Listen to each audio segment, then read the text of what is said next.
Hi, everyone. This is Tom Parmalee, founder of funeralvision.com, and I'm joined here today by Lacy Robinson and Greg Grabowski, who are the authors of a new book. I have it right here, Engaging the Heart of Hospice, which is really quite an awesome read.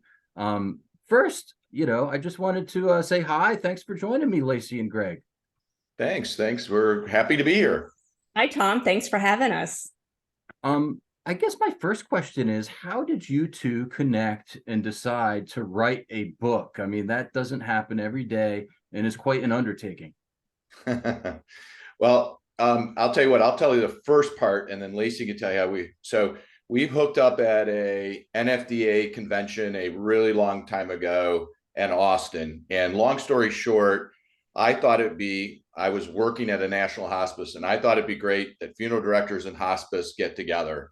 So I put together a huge booth that said hospice, put the name of my company, and highlighted all the states that we were in. And I thought I would get mobbed, and I got nobody came to my booth. So I started walking around talking to different exhibitors, and eventually I landed at Aurora Casket, talked with them, met Lacy, and Lacy, I'll let you take it from there.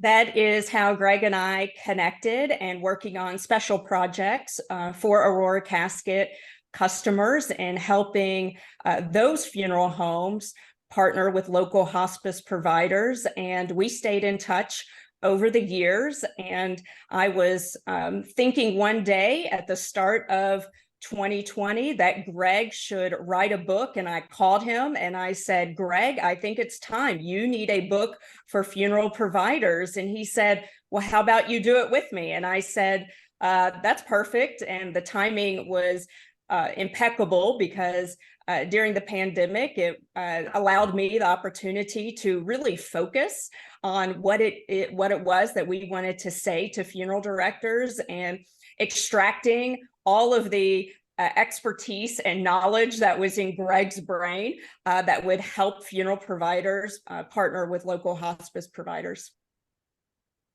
It's a really great book, and one of the things I love about it is all the statistics you share. I just I love numbers, and one of the ones that stuck out at me is that more than half of the deaths in the United States occur at hospice. Why is that important for funeral service to recognize? And do you think most funeral homes appreciate the gravity of that statistic? I would like to say they do. I would just say the folks that I bump into, and Lacy can talk more from the funeral perspective, but no, I don't think they realize the gravity and opportunity with that. And so one of the things, obviously, we talk in the book is hospice utilization continues to climb. In fact, I just visited a hospice provider on the west side of Michigan, and they have a 68% penetration rate related to hospice, which is one of the highest in the country. They'll be at 70 pretty soon. So that means those folks are hospice is touching all of these folks at the end of life. And the thing that's Lacy and I discovered when we worked together for 2 years with the hospice, and it's a large hospice, is we discovered 50% of those hospice deaths had not planned a funeral, a cremation, done pre-planning. They had done basically nothing. And so huge opportunity for hospice to partner with funeral homes. And so, that's why we think it's incredibly important. Why folks, maybe we're on the forefront of trying to make this connection. We both feel like there is a huge missed opportunity for the funeral homes to pivot from being viewed as a retail experience to being a part of the healthcare community. And it took some time for hospice to be accepted themselves by the healthcare community. And we want funeral service professionals to have those same aspirations. Yeah, we kind of use the vernacular of the continuum of care. That's what hospice is, part of a continuum. Physicians hand off to other physicians, to other specialties, to other skills, and so on and so forth. And so you see, as people age, they kind of get handed off to all these different professionals. And right now, kind of how the healthcare community views it is hospice is the end. And really, actually, it's not. There's one more step. And funeral directors, we're trying to get them excited to say, you need to get excited and push upstream. It's not going to come to you. You are going to have to work. And like Lacy said, hospice had to do the same thing. It wasn't accepted, and they had to really push for acceptance. And so now they're part of the continuum of care. And to be honest, Lacy and I are pretty passionate. Funeral directors belong part of it as well. One of the interesting observations I think you made in engaging the heart of hospice is you write about the similarities between advanced directives and pre-need, which I thought was a really interesting observation. What should funeral homes take away from that, or what lessons can they learn from hospice about how they go about the advanced directive and how that might play into pre-need? Well, I think one of the first things that we discovered that goes directly to this is that hospice is used to speaking in their kind of language. And they speak healthcare language, which helps them navigate forward. And funeral has their own language, and it doesn't necessarily translate. And I can't tell you why, and I don't know why people aren't more accepting, but it doesn't. So one of the things is for funeral directors to say, rather than say pre-need, we help people pre-plan. We also understand advanced directives and other planning that needs to happen at end of life.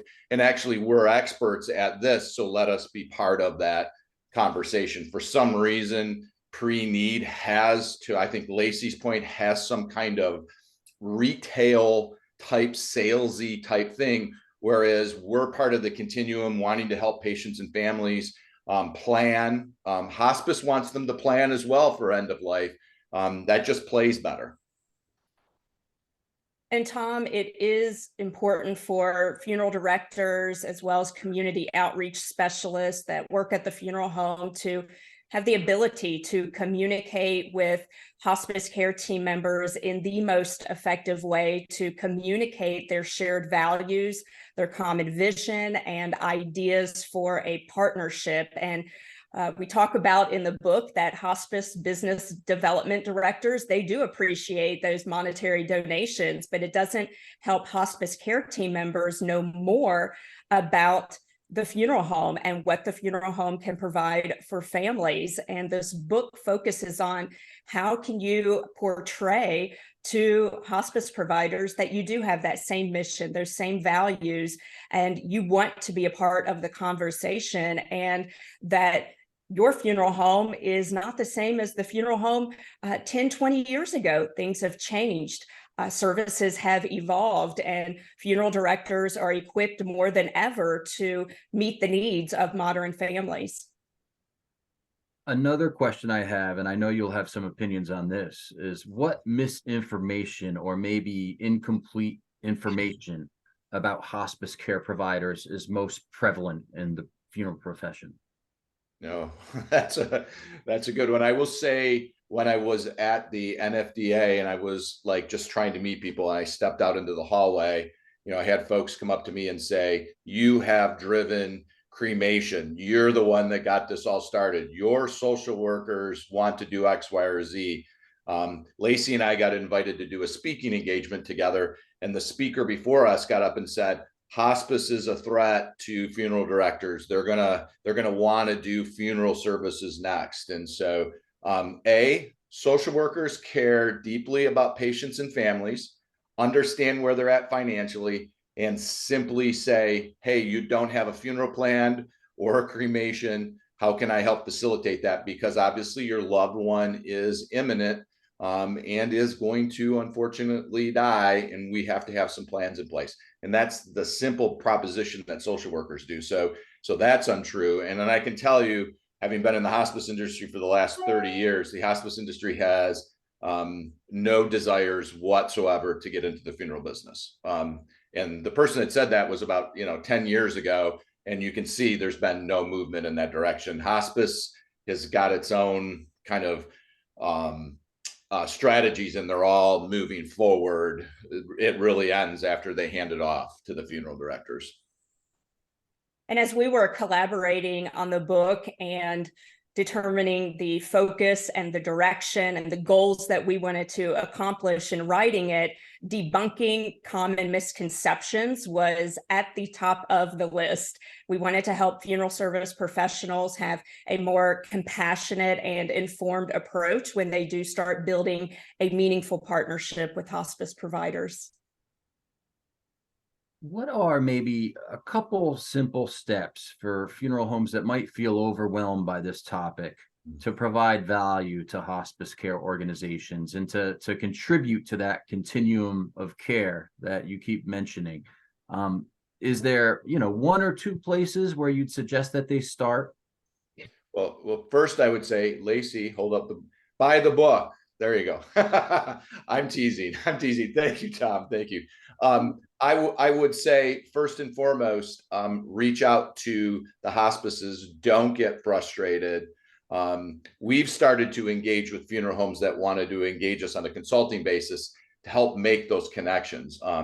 But I've heard of some funeral homes that have contacted us and they have made their own connections. And the key thing is be patient, learn, find the right people to talk with, which are social workers and chaplains, and begin a dialogue about what you're passionate about and what hospice is passionate about. I say this all the time to both salespeople and marketing people in hospice, and I would say the same thing to funeral homes. Look to provide value, talk what you're great about, talk about your passion, your why, forget about the what, forget about sales, find where those connections are. There's lots of things that hospice kind of ends with where then funeral homes also start, and there's lots of opportunity. And I cannot stress enough the importance of examining hospice data for their county and to know which local hospice providers to devote their time and attention to. And next, it's determining who at the funeral home would be best to make those connections with hospice in person and who can effectively communicate those shared values and the shared mission. Yeah, good point, Lacy. We're working with a funeral director right now, and he says, there's 3 hospices in my county. There's 3. And I said, I bet you there's more. And he goes, nope, there's 3. And we pulled all the data, and there are other providers that don't have offices in this county, but they are a provider. So there were 20 additional hospice providers, to Lacy's point, to potentially work with. So absolutely. And my last question for you is, how have you seen funeral homes and others use this book? What's the reception been like, and where can people go to order it, to buy it? Sure. Lacy, I'll let you start this one. Yes, the book has generated new conversations at the funeral home among full-time and part-time employees who want to think differently for 2024 and to approach the new year with a new plan. And that's been exciting to be a part of those conversations, to provide that motivation to them to think more creatively on how they are going to make those connections, and for them to reach out to us directly and enlisting our expertise in building that plan for them has been very flattering, especially after they've read the book. And it's something that we certainly, jump at the chance to do, because we see the opportunities that are there that are being missed year after year. And we're excited to partner with funeral homes next year and revamp their marketing strategies heading into 2024. Yeah. And you can get the book at our consulting company's website. It's www.hospiceadvisors.com, and you just go to the store and it's right there. And it's pretty inexpensive. And I think, to your point, Tom, it goes through some real simple strategies that you could do by yourself. We also, on our website, offer a free 1-hour consultation if after you've bought the book, you got some questions. So we're trying to do everything. We're pretty much, I would say, evangelists related to trying to make this connection. So we're super excited that you had us on. I think every time somebody like yourself gives us a little time. We always see a lot of book sales happen right after an article gets posted or something like this. So we actually really appreciate the opportunity.